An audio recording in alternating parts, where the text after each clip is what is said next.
भगवान शिव की परम भक्त थी गांधारी। शिव की तपस्या करके गांधारी ने भगवान शिव से यह वरदान पाया था कि वह जिस किसी को भी अपने नेत्रों की पट्टी खोलकर नग्नावस्था में देखेंगी, उसका शरीर वज्र का हो जाएगा।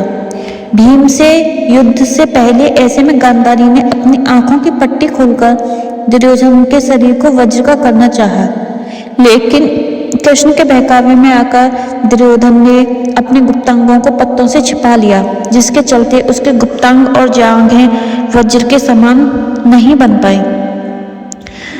घटना इस प्रकार है कि गांधारी दुर्योधन से कहती है कि मैं तुम्हें विजयश्री का आशीर्वाद तो नहीं दूंगी, किंतु यह शिव भक्तिनी एक कवच पहना सकती है। हे पुत्र, गंगा जाकर स्नान कराओ, वहां से सीधे मेरे पास आओ, किंतु ऐसे ही जैसे तुम जन्म के समय थे। तब दुर्योधन कहता है, नग्न माता श्री। गांधारी कहती हैं, हाँ, माँ के समक्ष कैसी लज्जा। जाओ, स्नान करके निर्वस्त्र होकर आओ। दुर्योधन कहता है, जो आज्ञा माता श्री। दुर्योधन के जाने के बाद श्री कृष्ण गांधारी के कक्ष में जाते हैं। गांधारी कहती हैं कि आओ देवकी नंदन, ये तो तुम्हें याद ही होगा कि 17 दिन पहले मैं 100 पुत्रों की माँ थी और आज एक ही पुत्र की माँ हूँ। श्री कृष्ण हाथ जोड़कर कहते हैं कि हाँ माते, इन शब्दों में एक शब्द ऐसा भी है जिन्हें आप पहचान कर भी नहीं पहचानती हैं, और वह शब्द है ज्येष्ठ कौन्तेय का। तब गांधारी कहती हैं, क्या युधिष्ठिर का? तब श्री कृष्ण कहते हैं, नहीं माता, राधेय का, ज्येष्ठ कौन्तेय। यह सुनकर गांधारी दंग रह जाती हैं। श्री कृष्ण कहते हैं, इसीलिए ये मत सोचिए माता कि आपके पुत्रों की ओर से मेरी बुआ का कोई पुत्र युद्ध नहीं कर रहा था।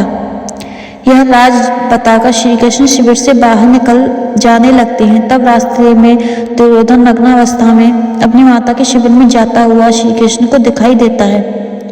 श्री कृष्ण हंसते हुए कहते हैं, युवराज दुर्योधन, आप इस अवस्था में तुम अपने वस्त्र कहाँ भूल आए, और तुम्हारा मुंह तो माता गांधारी की शिविर की ओर है। यह सुनकर दुर्योधन सकपका जाता है।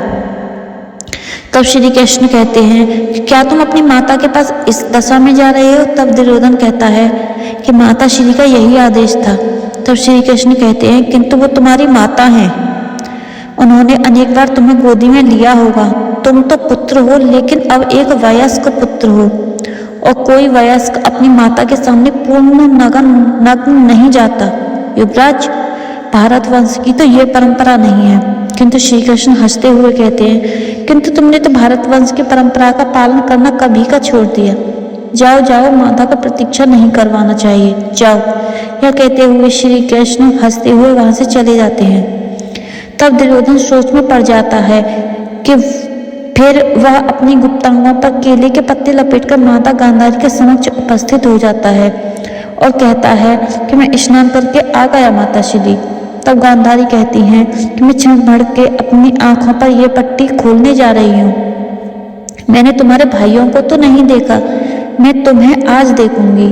ऐसा कहकर गांधारी अपनी आंखों की पट्टी खोलकर दुर्योधन को देखती हैं, तो उनकी आंखों से प्रकाश निकलकर दुर्योधन के शरीर पर गिरता है। बाद में गांधारी देखती हैं कि ये क्या, दुर्योधन ने तो अपने गुप्तांग छुपा रखे हैं। तब वो कहती हैं, ये तुमने क्या किया पुत्र, तुम दुर्योधन? तब दुर्योधन कहता है, मैं आपके सामने नग्न कैसे आता माता श्री? तब गांधारी कहती हैं, किंतु मैंने तो तुम्हें यही आदेश दिया था। दुखी होकर वह पुनः अपनी आंखों पर पट्टी बांध लेती हैं। फिर वह कहती हैं, तुम्हारे शरीर का वह भाग जिस पर मेरी दृष्टि नहीं पड़ी है वह वज्र का नहीं है, वह दुर्बल ही रह गया पुत्र। शरीर का शेष भाग वज्र का हो गया। यदि तुम बड़ों का आदेश मानने की परंपरा भूले न होते तो अजय हो जाते पुत्र। यह सुनकर दुर्योधन कहता है कि मैं तो ये केले के पत्ते हटा देता हूँ माता श्री। तब गांधारी कहती है, मैं कोई मायावी नहीं हूँ, मैंने उस एक दृष्टि में अपनी भक्ति, अपना सतीत्व और अपनी ममता की सारी शक्ति मिला दी थी पुत्र। तब दुर्योधन कहता है, आप चिंता ना करें माता श्री, मैं कल भीम से युद्ध करूंगा। गदा युद्ध के नियम के अनुसार कमर के नीचे प्रहार करना वर्जित है। कल मैं उसको इतनी मार दूंगा कि वह घबराकर वीरगति को प्राप्त हो जाएगा। फिर चाहे इस युद्ध का अंत कुछ भी हो। अंत में भीम दुर्योधन की जंगा उखाड़कर उसका वध कर देता है। तो दोस्तों, आपको हमारी आज की कहानी कैसी लगी? अगर अच्छी लगी हो तो वीडियो को लाइक, चैनल को सब्सक्राइब और कमेंट करना ना भूलें। राधे राधे।